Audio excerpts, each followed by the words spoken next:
What is good, YouTube? It's your boy Flames back at it again.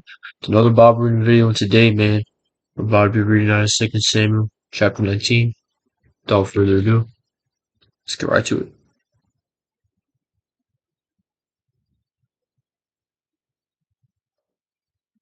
It was told Job, behold, the king was weeping and mourning for Absalom. So the victory that day was turned into mourning for all the people, for the people heard that day. The king is grieving for his son. And the people stole into that city that day as the people steal and who are ashamed when they flee in battle. The king covered his face, and the king cried with a loud voice, O my son Absalom, O Absalom, my son, my son. Then Joab came to the house of the king and said, You have today covered with shame the faces of all your servants, who have this day saved your life and the lives of your sons and daughters, and the lives of your wives and your concubines. Because you love those who hate you and hate those who love you, for you have made it clear today that commanders and servants are nothing to you. For today I know that if Absalom were alive and all of us were dead today, then you would be pleased. Now therefore arise, go out and speak kindly to your servants, for I swear by the Lord, if you do not go, not a man will stay with you this night, and this will be far worse for you than all the evil that has come upon you from your youth until now. Then the king arose and took his seat in the gate, and the people were all told, Behold, the king is sitting in the gate. And the people came before the king. David returns to Jerusalem. Now Israel had fled every man to his own home, and the people were arguing throughout all the tribes of Israel, saying, The king delivered us here from the hand of our enemies and saved us from the hand of the Philistines. And now he has fled out of the land from Absalom. But Absalom, whom we anointed over us, is dead in battle. Now therefore, why do you say nothing about bringing the king back? And King David sent this message to Zadok and Abiathar the priests. Say to the elders of Judah, Why do you be the last to bring the king back up to his house, when the word of all Israel has come to the king? You are my brothers, you are my bone and my flesh. Why then should you be the last to bring back the king? Bring back the king, and say to Amasa, Are you not my bone and my flesh? God do so to me, and more also, if you are not commander of my army from now on in a place of Job.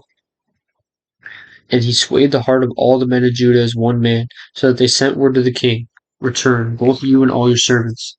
So the king came back to the Jordan, and Judah came to Gilgal to meet the king and to bring the king over the Jordan. David pursues his enemies. And Shimei the son of Gera, the Benjaminite, from Bethlehem, hurried to come down with the men of Judah to meet King David.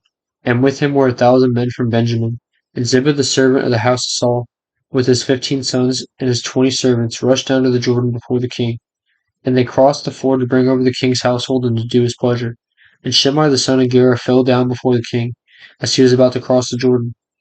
And he said to the king, Let not my lord be guilty, or remember how your servant did wrong on the day my lord left King Jerusalem. Do not let the king take it to heart, for your servant knows that I have sinned. Therefore, behold, I have come this day, the first of all the house of Joseph, to come down and meet my lord the king. Abishai the son of Zeruiah answered, Shall not Shimei be put to death for this, because he cursed the Lord's anointed? But David said, What have I to do with you, you sons of Zeruiah, that you should this day be an adversary to me? Shall anyone be put to death in Israel this day? For I do not know that I am this day king over Israel. And the king said to Shimei, You shall not die. And the king gave him his oath. And Mephibosheth the son of Saul came down to meet the king. He had neither taken care of his feet, nor trimmed his beard, nor washed his clothes, from the day the king departed until he came back in safety. And when he came to Jerusalem to meet the king said to him, Why do you not go with me, Mephibosheth? He answered, O Lord, O king, my servant deceived me, for your servant said to him, I will saddle a donkey for myself, that I may ride on it and go with the king. For your servant is lame. He has slandered your servant to pay my lord the king. But my lord the king is like an angel of God, for therefore what seems good to you. All my father's house were but men doomed to death before the Lord my king, but you set your servant among those who eat at your table. What further right have I then to cry to the king? And the king said to him, Why speak any more of your affairs? I have decided. You and Ziba shall divide the land. And Mephibosheth said to the king, I do not know how to say that name. I'm sorry, guys. Oh, let him take it all, since my lord the king has come safely home. Now Barzillai the Gittite had come down from Rogelim, and he went on with the king to the Jordan, to escort him over the Jordan. Barzillai was a very aged man, 80 years old. He provided the king with food when he stayed at Mahanaim, for he was a very wealthy man. And the king said to Barzillai, "Come over with me, and I will provide for you with me in Jerusalem." But Barzillai said to the king, "How many years have I still to live, that I should go up with the king to Jerusalem? I am this day 80 years old. Can I discern what is pleasant and what is not? Can your servant taste what he eats or what he drinks? Can I still listen to the voice of singing men and singing women? Why then should your servant be an added burden to the lord the king? Your servant will go a little way over the Jordan with the king. Why should a king repay me with such a reward? Please let your servant return, that I may die in my own city near the grave of my father and mother. Here is your servant Chimham. Let him go over with the lord my king,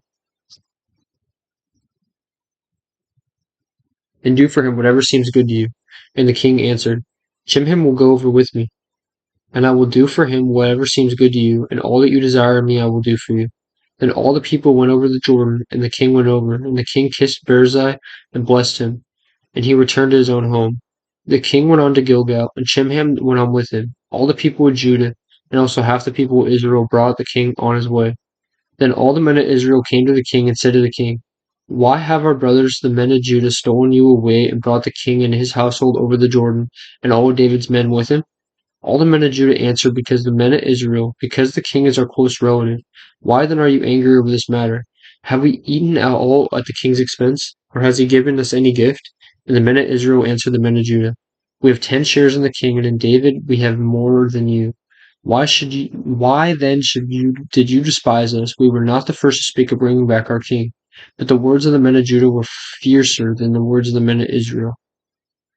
So it seems like tensions are just boiling up, things, are not peaceful because, people aren't perfect and everybody makes mistakes and, both sides have their wrongdoings and, we're about to see what happens next. Next chapter says the rebellion of Sheba, so, about to see what happens. Seems like more people are probably going to end up turning on David. Um, Maybe perhaps pick another son to take over. Who knows? But yeah, I appreciate y'all. That's the end of this video. And I'm about to make this next one here right now. I appreciate y'all for watching. And I'm gonna catch y'all here in a sec. Peace.